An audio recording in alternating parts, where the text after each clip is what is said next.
Yo. Yeah. I work a long day, but it's worth it knowing when I get home I can relax and let the songs play.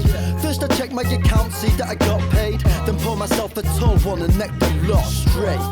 Hey, what's going on everybody? Mala here. How you guys doing today? I've had the watch active on my wrist for quite a while since the actual launch together with the S10 Plus, and it's been a really good companion so far. But why stop to talk about it now that the V2 has come out? Well, that's a good question and one that I feel like I should have a better answer to, but I'll just ask you guys to remove your conspiracy hats because this is not a day for hating on technology. It's just a matter of fact that I think the V2 is not worth the upgrade if you already have the OG Watch Active. Secondly, I've been surprised with the amount of conversations I've had with friends lately that never used smartwatches before, have no idea of what they are and what to expect of one, but since Black Friday is fast approaching, they're probably just thinking about either getting one as a present for someone else or even for themselves. And I guess it's also just good thinking to try and get a grip on all of this before the actual offers run in and you have to make a decision. Now, since I know that's not the case with everybody watching this video, I'm just gonna leave this timestamp so that you can click if you want to skip the basics. And this has definitely not have been added in post. Alright, what the hell does it do? Well, the best smartwatches in the market right now are the Apple Watch Series 5, I even argue the 4 because it's probably going to have a better battery life, but anyway, and the Galaxy Watch family. Not only the active ones, but also the Galaxy Watch and even the Gear S3, which have been around for a couple of years already. And all of them in general, together with basically every other competitor, have one very major focus in common: attention to health and well-being, which means tons of apps to be able to monitor your health, your heart rate, how many calories have you burned, how is your water intake, how have you been sleeping, and even your exercise habits. Now, aside from all of that, if those things are not your cup of tea, what a smartwatch can actually do is manage notifications from every single app on your phone, or at least most of them. And that can be a little convenient, but also very, very, very, very, very annoying and distracting, possibly killing off your battery kind of faster than it would if you didn't have that many active notifications being pumped right at your wrist all the time. They can also, of course, be used with different apps that are made either for them or counterparts to your phone's app, like weather, payment stuff like Samsung Pay in the case of this little guy, seeing photos from your phone's gallery direct on the watch, listen to music, answer and make calls, give orders to your favorite assistant, and, if you can't believe it, on top of all that, it also tells you the time. I know, that's nuts. Okay, so what then?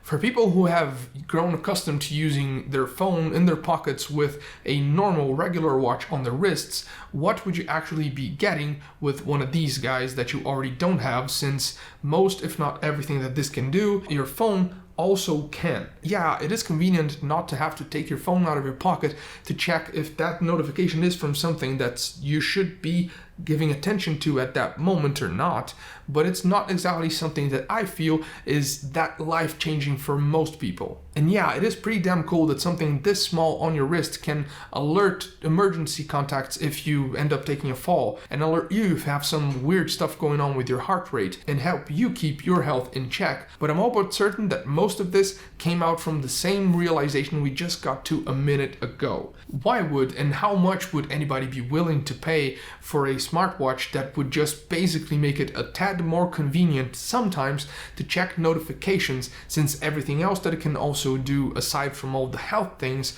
your phone can already do and better. And that's kind of the whole gist. So if you guys had zero clue what a smartwatch can do or not, now at least you have all the information to be able to understand what it's supposed to be doing for you, and if you would be even able to take advantage of all of that.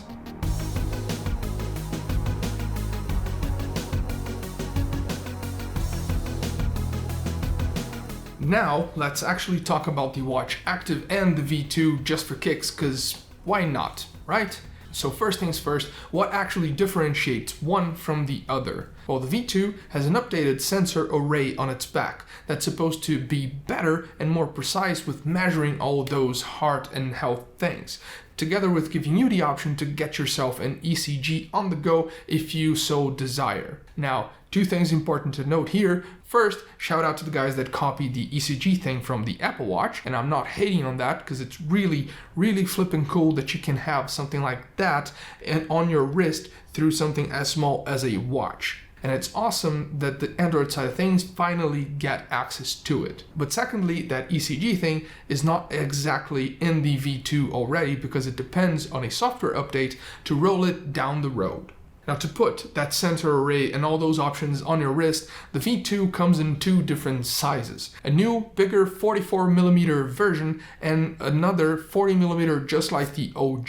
But doesn't matter the size you decide to go with, you kind of have to say goodbye to that beautiful dark green color that the OG Watch Active brought to the table, and it was so damn good looking. Now you get the same three colors, black, silver or gray, and rose gold, either on the Bluetooth or LTE versions, and both sizes, with the only difference between the LTE and Bluetooth versions being a little bit of a different hue and a more glossy finish on the LTEs. Another big thing they've changed for the V2 is on something that everybody loved about the GalaxyWatchActive line, which was the physical ring, the bezel that could be rotated to navigate through the menus and actually use the watch.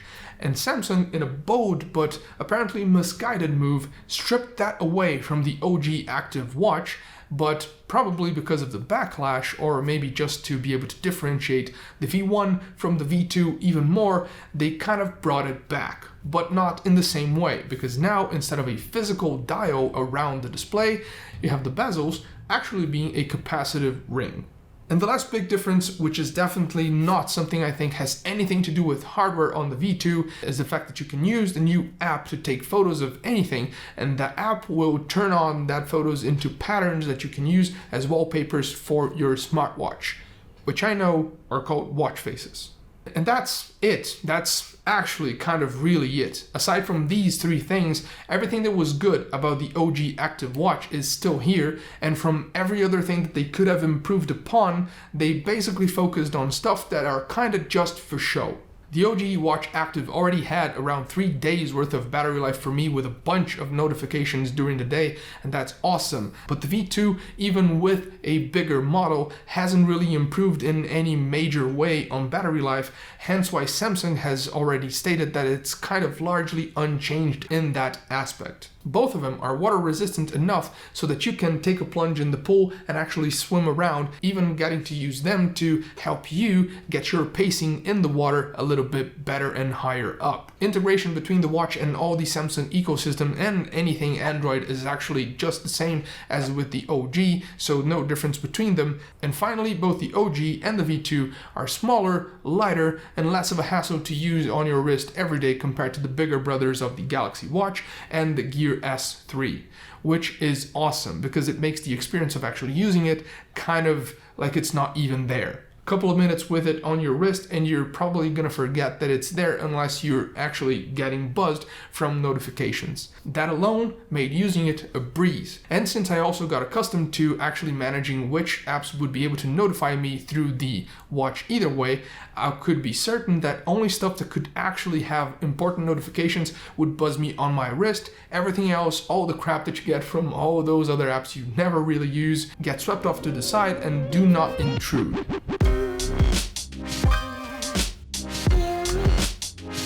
Largely, what I can say about smartwatches in general is that they have helped me make some aspects of my day-to-day life more convenient while also getting me to be a little bit more attentive to my health. And that's something you really can't complain about. So all that puts together a picture of what it is like to actually live with a smartwatch on your wrist all the time, which is definitely not a case of an accessory that's just going to try and make a couple of stuff on your life a little bit more convenient, but will actively demand that you make a couple of changes to your day-to-day routine in order to be able to be more active and put all those health things in check for good use. And in the end, you're definitely also going to be better for it, even if just a little bit. The issue here for me is that the three biggest differences between the Watch Active and the V2 are not significant enough when you look at the big picture to merit an $80 upgrade. And that's when you're getting from $199 to $279 between the two 40mm Bluetooth versions, which gets me to thinking that the $299 non-LTE version of the 44mm, once you actually add on everything you can, that's maybe even gonna come close to the $400 mark. And now you guys know both what you can and can't expect from something like this. But as always, even if you already think that you won't be able to take advantage of all of that, of all of what these things can do, I'd still highly suggest you at least make an effort and try it out. Because who knows, maybe you'll find yourself fighting to close off rings and beat calories and do better and stay more active. And again, at the end, the only one actually benefiting from that is you. So I hope this video was helpful, that you enjoyed it, and if so, get down to the comment section and do let me know. And just like those watches that can also tell the time, surprise everyone with a like, subscribe, and nuke that bell right in the face to be notified of new videos coming up, which are going to be getting to you on your wrist if you get one of these guys. That's been it. Thanks a lot for watching, and I'll catch you guys later.